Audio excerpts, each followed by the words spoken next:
नमस्कार श्रोताओं, इस वक्त हमारे साथ बातचीत के लिए यानी आकाशवाणी और विविध भारती वाराणसी के साथ बातचीत के लिए हमारे साथ हैं सनातनी रामानंद जी, जो कि स्वराज आश्रम जो वाराणसी में स्थित है उसके संस्थापक हैं।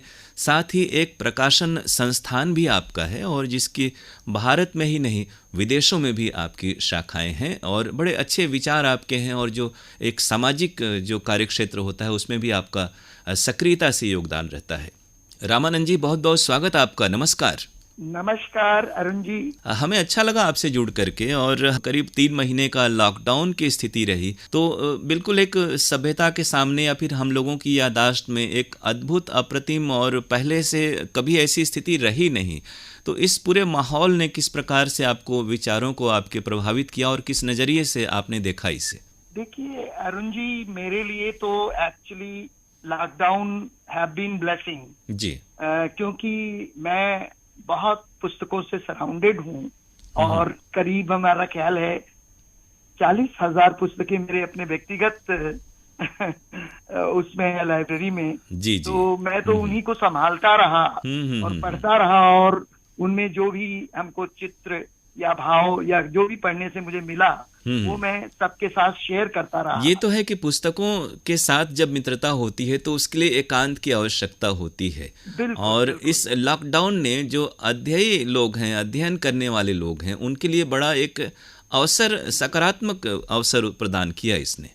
नहीं जी, बिल्कुल। और जो कार्य शायद जीवन में ना हो पाते वो भी जैसे लगता है कि ये भी एक मेरे लिए परमात्मा का रास्ता है कि परमात्मा ने जो चाहा है वो हो रहा है जीवन में। ये भी उसकी सकारात्मकता मुझे नजर आती है।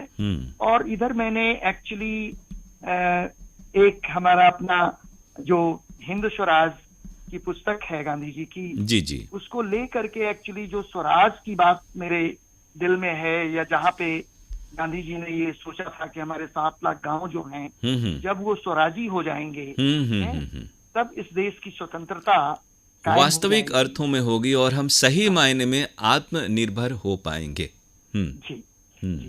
तो उसी आत्मनिर्भरता की बात को लेकर के मेरे दिल में एक बात ये समाई, और गांधी जी ने और सभी ने, हमारे शास्त्रों ने भी ये कहा है और हमारे जितने भी विद्वान स्वजन हैं, चिंतन रखते हैं अपने देश का या पूरे जगत का, तो उनके सोचने में एक ही बात मेरी समझ में आई है कि जय कामधेनु, जय स्वराज, जय भारत, जय जगत। जी जी। तो ये मुझे बात इसलिए समझ में आती है और उसके लिए हमने एक छोटा सा आश्रम भी बनाया है, स्वराज आश्रम सुलटंकेश्वर में। जो और उसके लिए मैंने एक बहुत सुंदर काम हुआ है इधर लॉकडाउन में जी, कि मैंने एक्चुअली जो स्वाध्याय, चिंतन और एकांत मिला उसमें एक सहज आदर्श जीवन शैली पर आधारित स्वराज के सपनों का मॉडल, इस पे मैंने बहुत कुछ लिखा है और बड़ा प्रैक्टिकल, जो मतलब सिर्फ बात की बात से नहीं, ये एक्चुअली अगर सृजनात्मक कार्य धरती पे उतार दिया जाए तो हमारी धरती माता ही काफी है हमें सब तरीके से संपन्न करने में। लेकिन अब ये है धरती का भी हम दुरुपयोग ना करें, जैसे पेस्टराइज, सारे केमिकल्स और ये सारी जो रासायनिक चीजें हैं, इनमें हमें बहुत ही मतलब केयरफुल होना पड़ेगा। क्योंकि मैं ये कहता हूँ, मैं ये समझा हूँ कि एक्चुअली अन्नम ब्रह्म भी है और अन्न और जिस तरीके के भी फल फूल हम लोग उगाते हैं उनमें अगर विषाक्त ना हो तो हमारे स्वास्थ्य पे एक सकारात्मक असर पड़ता है और हम स्वस्थ रह सकते हैं। अच्छा, फल फूल वनस्पतियों से सिर्फ मनुष्य अपने बारे में ही सोचता है, जबकि इससे पूरे पर्यावरण के पशु पक्षी जीव जंतु सभी जुड़े हुए हैं। उद्देश्य वही है उसका कि, और इसमें मैंने उसमें एक लाइन की बात ये भी है कि हर ग्राम बने धाम, जब हर हाथ में हो काम। तो ऐसा नहीं, आलसी नहीं होना है किसान को या ग्रामवासी को, उसे एक्चुअली कर्मठ होना पड़ेगा और उस कर्मठता के साथ में उसे उन सब विचारों के साथ साथ उसे इतनी मेहनत करनी होगी और उस मेहनत में हम ये भी कर सकते हैं, जो ज्ञान और विज्ञान की बात है उसको बढ़ावा देने के लिए हमें एक सेंटर भी ऐसा हम सोचते हैं होना चाहिए जहाँ किसान को ट्रेनिंग हो, जबकि वो है अपने देश में तमाम एग्रीकल्चर विश्वविद्यालय और तमाम एग्रीकल्चरल अपनी जो मिनिस्ट्रीज हैं उसमें बहुत चीजें हैं, लेकिन वहां तक सहजता से एक आम किसान, ग्रामीण किसान की पहुंच हो, ये आप चाहते हैं? जी बिल्कुल। उद्देश्य उस मॉडल का यही है, क्योंकि स्वराज आश्रम के पीछे मैंने 6 वर्ष से एक व्रत भी रखा है और ये व्रत ये है कि मैं कभी कोई उपहार, दान दक्षिणा, कोई राष्ट्रीय अनुदान, कोई अंतरराष्ट्रीय अनुदान नहीं लिया। अब आगे की बात मैं अच्छा, इस स्वराज आश्रम के जरिए किस प्रकार की गतिविधियां होती हैं, या फिर जो जन सामान्य या फिर समान सोच रखने वाले इस तरह के लोगों को किस तरह से आप जोड़ते हैं, या फिर वहां परिभ्रमण का अवसर उन्हें किस प्रकार से मिल पाता है? अब मैं इनवाइट भी करता हूं लोगों को। जी। और अभी पीछे मैंने एक स्वास्थ्य शिविर भी किया था, प्राकृतिक स्वास्थ्य शिविर जी। तो उसमें हमारे एक स्वास्थ्य चिकित्सक और हमारे वैद्य चंद्रभूषण जी यहीं बीएचयू से हैं, रिटायर हैं, तो वो आए हुए थे। और प्राकृतिक चिकित्सा के व्यक्ति अलीगढ़ के पास के हैं जी। तो और भी कई ऐसे लोग जो प्राकृतिक दृष्टि से चीजों को समझते हैं। तो अब गांव में एक दिक्कत ही होती है, वो लोग सोचते हैं कि मुझे चश्मा दे दो। अगर हम कहते हैं कि नहीं, तुम अपने घर के सामने हरियाली रख लो, वैसे ही ये समझाना थोड़ा सा कठिन है। लोगों को आसान रास्ते जल्दी समझ में आते हैं, लेकिन दीर्घकालिक जो उपाय हैं वो वही हैं जो आप बता रहे हैं जी। तो उसमें सारा हम लोगों का यही होता है कि अब है क्या कि सूर्य देव तो रोज अपने समय से निकलते हैं जी तो आखिर हम एक देवता की अगर उपासना कर लें, साधना कर लें और अपने कृषि कार्य को हम जोड़ लें जी। जो भी हमारे यहाँ सिद्धांत रहे हैं, सनातन सिद्धांत या आप कह सकते हैं ऋषि कृषि के सिद्धांत, उन पे ही एक्चुअली वो कार्य हम करते हैं और कोशिश करते हैं कि वो दिखा सके हम आगंतुक को भी। और वहाँ एक झांकी लगाई है मैंने जी। बहुत सुंदर झांकी है वो, कभी आप आए, आपका स्वागत है, सभी का स्वागत है। तो उसमें एक्चुअली उस झांकी में यही है कि किस तरीके से हमारा जीवन, एक किसान का जीवन जो है, जिस किसान को हम भगवान कहते आए हैं और भगवान है भी सचमुच, तो वह स्वर्गवासी है। वह अपने को निम्न स्तर का ना समझे कि मैं ग्रामवासी हूँ या मैं किसान हूँ, इससे मैं छोटा हो जाऊंगा। वो बहुत महान है, उससे बढ़कर के कोई महान। बिल्कुल, ईश्वर ने मनुष्य की रचना की, सृष्टि की, लेकिन इस मनुष्य के पालन पोषण का जो वास्तविक जो संसाधन है, अनाज है, अन्न है और अन्य जो साधन है, वो किसान ही उपजाता है, तो वो किसी मायने में कम नहीं है जी। उस मॉडल का उद्देश्य यही है, आइए देखिए, कोई वहाँ गुरु शिष्य नहीं है। और उसको देख करके अगर आपके दिल में लगे कि मुझे भी एक्चुअली एक जो है मतलब हम अपने घरों को आश्रम बनाएं जी बिल्कुल, या हमारे पास जो भी अच्छा आश्रम शब्द होते ही शुद्धता, पवित्रता और एक जो कर्मशील, कर्मठता, श्रमजीवी होने की बात होती है, वो इस शब्द में ही समाहित है जी। तो इसका प्रभाव मुझे गांधी जी, विनोबा जी, पंडित दीनदयाल उपाध्याय जी, मतलब सभी का जो साहित्य मैंने पढ़ा जी। तो उसमें वही होता है कि सार सार को गा ही रहे, थोथा दे उड़ाए। तो मैं नहीं कहता हूँ वहां कोई थोथा था, लेकिन ये था कि उसमें मूल बात जो है बिल्कुल वो कैसे जीवन में धारण की जाए, जिससे जीवन की सहजता भी हो जीवन, और हमें इतना आनंद आ जाए कि ये जो हम लोग सुख की बात या शांति की बात करते हैं तो वो मंत्रों से भी हम प्राप्त करते हैं, लेकिन मंत्रों को कैसे ट्रांसलेट किया जाए जी। इस तरीके से उसे सृजनात्मक कार्य में सोचा जाए जी। अगर हम ये कहते हैं कि भाई वचन, वाणी और कृत्य से हमारी एक रूपता हो, तो उसी एक रूपता के लिए वो थोड़ा सा स्वराज का जो अपना आश्रम है। जी जी। अच्छा, इस आश्रम की आम तौर पे दैनंदिन गतिविधियां क्या होती हैं, या फिर अगर कोई जानना समझना चाहे तो किस अवधि में हमारे जो श्रोता हैं उनमें से कुछ जो प्रबुद्ध लोग हों जिनकी अभिरुचि हो? ये होगा जी कि मेरा फोन नंबर जो है वो होना चाहिए। जी जी। और वो फोन नंबर मेरा 9670007733 है। जी। तो एक तो ये है कि मुझे कॉल करके मैं रहूं वहां, क्योंकि कई बार मुझे प्रकाशन में यहाँ आना पड़ता है तो मैं वहां नहीं रहता हूँ, तब ज्यादा बात समझ में आएगी, क्योंकि मैंने वहां गायें पाली हैं। जी जी। और गौ सेवा उसका आधार है स्वराज का, और हमारे कृषक जीवन का भी, क्योंकि वो हमें दूध, दही, घी, कंपोस्ट, गौमय, गौमूत्र सब कुछ देती है और उसका दर्शन होता है। और अपनी जो कंट्री काउज हैं, मैं उनके प्रति ये कहता हूँ कि वह मतलब एक ऐसा पुण्य कार्य है। जी जी बिल्कुल। और वो सृजन का आधार है गाय। और जिस गाय में हम लोग कहते हैं कि 33 करोड़ देवता हैं और वो मोक्षदायिनी भी है, सब कुछ जब हम लोग कहते हैं और हमें तो पूरा ये साक्षात्कार होता है ये सब कुछ है। अगर इसको आप नहीं स्वीकार करेंगे और इसका दर्शन नहीं करेंगे तो आप वंचित रह जाएंगे सुख से, आनंद से, मोक्ष से। बिल्कुल। और ये जिन महापुरुषों का आपने अभी जिक्र किया, विनोबा भावे हो और महात्मा गांधी हो, आपका एक प्रकाशन संस्थान भी है।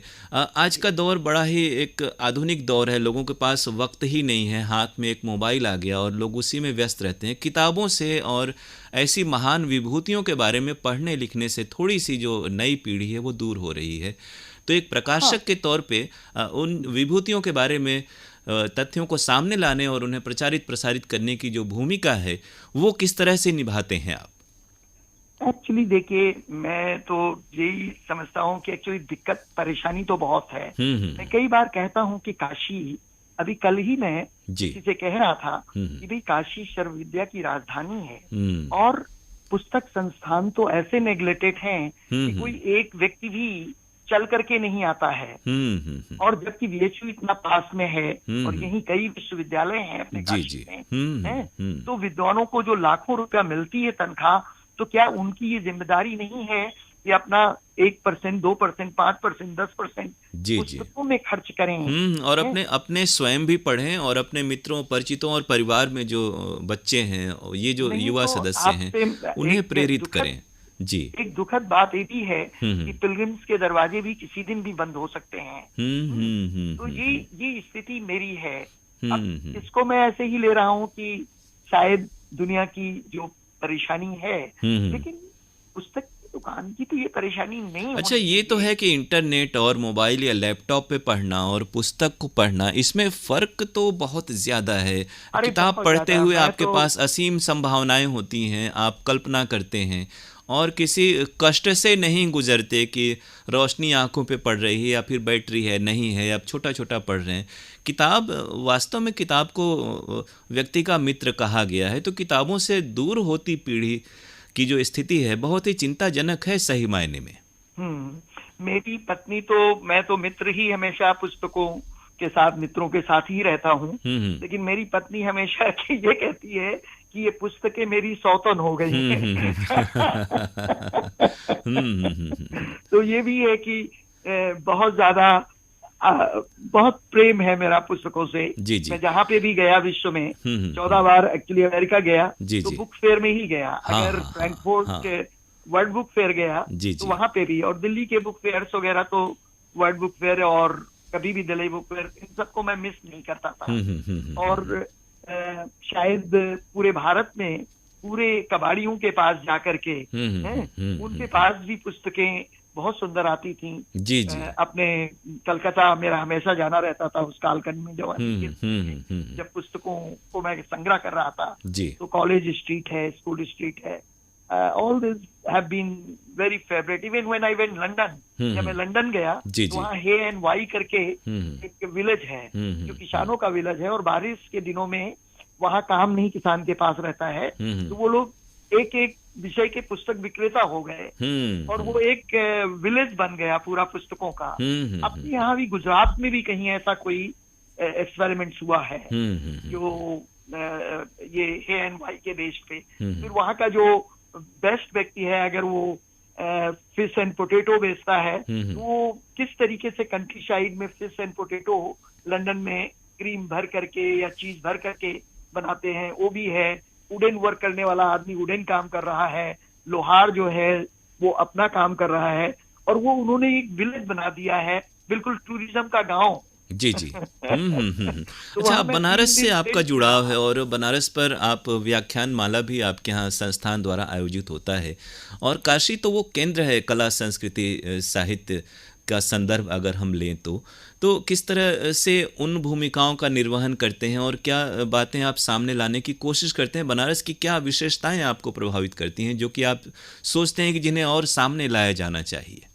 मैं तो ये कहूँगा कि देखिए, काशी तो जो है और जो थी और आज भी वो हो सकती है, और उसी तरीके से जैसे सुबह बनारस जो है जी, ये रत्नेश वर्मा जी के साथ में मैंने शेयर करके उन्होंने पूछा कोई आइडिया दीजिएगा। जी जी, तो मैं उन्हीं के ऑफिस में ये कहा कि देखिए, सुबह बनारस सामयावर हमको आप दिखाइएगा, आप तो कल्चर के हैं।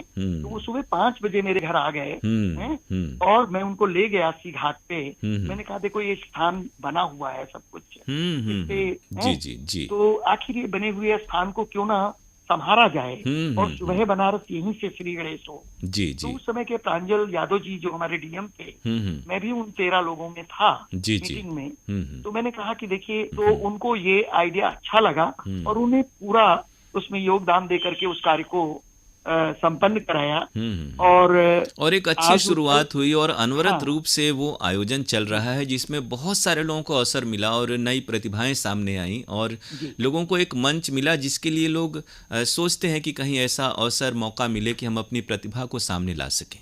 और इसी तरीके से अपना काशी विमर्श का जो है, ये अशोक कपूर जी और हमारे सुभाष यादव जी पुरातत्व के जो अधिकारी हैं, तो इन मित्रों ने एक्चुअली मिल करके बड़ा अच्छा प्रस्ताव मेरे सामने लाए। तो स्थान अपना पिलग्रिम्स पुस्तकें वगैरह सब हटानी पड़ती हैं। जी जी जी, लेकिन एक बहुत ही बढ़िया आयोजन होता है और उसमें जो बनारस के तमाम जो अलग अलग क्षेत्रों के जो जानकार विशेषज्ञ हैं, जी जी, और बाकी अपने विद्वान जो हैं, हर क्षेत्र से जुड़े हुए व्यक्ति आते हैं और वो अपने विचार, अपनी मौलिक सोच लोगों के सामने लाते हैं। बहुत ही बढ़िया प्रयास है। कैसा रिस्पॉन्स लोगों का रहा है? रिस्पांस बहुत सुंदर था। अगर वो 30 आदमी से स्टार्ट हुआ था, जी जी, तो कभी भी व्यक्ति विषय के आधार पर अगर विषय कोई ऐसा हुआ और कोई ऐसा व्यक्ति जिसके और भी तमाम संबंध हैं, तो वो एक हम लोगों का भी अपना इनविटेशन रहता है, जी जी, लेकिन उनके भी इनवाइटी होते बिल्कुल। एक व्यक्ति जुड़ता है तो उसके साथ के भी उसके परिचित मित्र और विमर्श में सहभागी लोग जुड़ते हैं। व्यक्ति तक भीड़ हुई है, और उतने बड़े 1400 स्क्वायर फीट में सिर्फ वो 700 स्क्वायर फीट में 100 आदमी के लिए थोड़ा सा दिक्कत होती है। लेकिन वही बात कही गई है कि दिल में जगह होनी चाहिए, इच्छा आपकी सद इच्छा होनी चाहिए। और बापू ने भी यही सीख दी थी कि हम कम संसाधनों से भी बड़े काम कर सकते हैं अगर हमारा जज्बा वैसा हो तो। जी, देखिए, बापू का तो मैं ये कहूँगा कि मैं कभी ये सोचता हूँ कि बापू कहाँ पोरबंदर, कहाँ लंदन की पढ़ाई, कहाँ अफ्रीका में जा करके एक लंबे समय में अपने देश से दूर रह करके वकालत करना, और फिर देश में आकर के जो काम उन्होंने किया वो अद्भुत लगता है कि भी। और प्रेरणा का स्रोत उनका राजा हरिश्चंद्र, राजा हरिश्चंद्र, और अपने ध्रुव प्रहलाद, सभी के जो नाटक उन्होंने देखे वो उन्हें हृदय।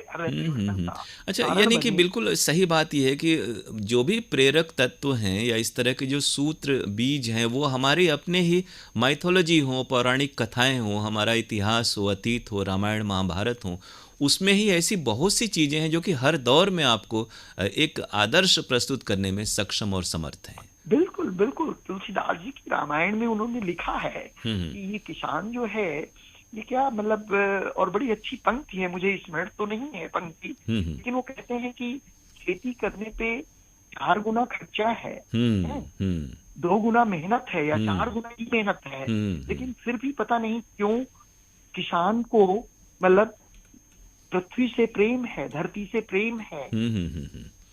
तो आखिर आप बताइए, आपके पास सब कुछ हो जाए जी, तो 100 गुना ही धन हो जाए और पावर हो जाए, तो क्या आप गन्ना उगा लेंगे, मिठास पैदा कर पाएंगे? बिल्कुल नहीं, बिल्कुल है ना। क्या अगर वो शुगर फ्री भी खाना है, स्टीविया, तो क्या वो आप उगा पाएंगे? बिल्कुल नहीं।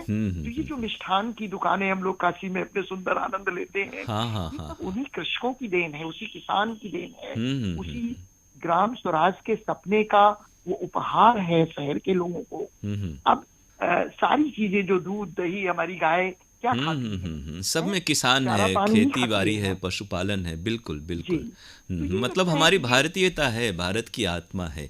और बहुत अच्छी, उपयोगी और सार्थक बात हुई। ये बातें जरूर हमारे श्रोताओं को प्रेरित करेंगी। तो आपके स्वराज आश्रम में चूंकि गांधी जी के हर आयोजन में भजन कीर्तन होता था, तो कोई ऐसा भक्ति गीत और जो आप वहाँ पे, जो आपको बहुत प्रभावित करता हो और आप किसी परिस्थिति में जिसे गुनगुनाते हो? देखिए, जहाँ तक बात देश के लिए, हालांकि ये उस कालखंड में लिखा गया, लेकिन आज भी जो बापू का सबसे प्रिय था वो था उठ जाग मुसाफिर अब कहाँ सोत है, या वैष्णो जन का उनको बहुत प्रिय था। हाँ। और इसी तरीके से विनोबा जी तो पूरी गीता को ही मतलब पढ़ाते थे लोगों को, गीताई करके उनकी एक पुस्तक है, जिसमें सारे गीता के ही प्रवचन हैं। तो मैं ये कहूंगा कि ये सब गीता, गाय, गंगा, ये सभी आधार हैं। जी जी बिल्कुल। और इन्हें हम ये नहीं कह सकते हैं कि ये कोई पुराना ढोना है। अरे ये तो हम आपको बताएं बहुत वैज्ञानिक है। जब हम अपने जल को शुद्ध रखेंगे तो अमृत है। हम अपनी गाय की सेवा करेंगे तो हम बिल्कुल अमृत तुल्य भोजन पदार्थ सब हमको प्राप्त होंगे। दुग्ध प्राप्त होगा, घृत प्राप्त होगा। तो यही है कि इट्स ऑल गंगा, गीता, ये सब चीजें, गाय, ये सब हमारे आधार हैं।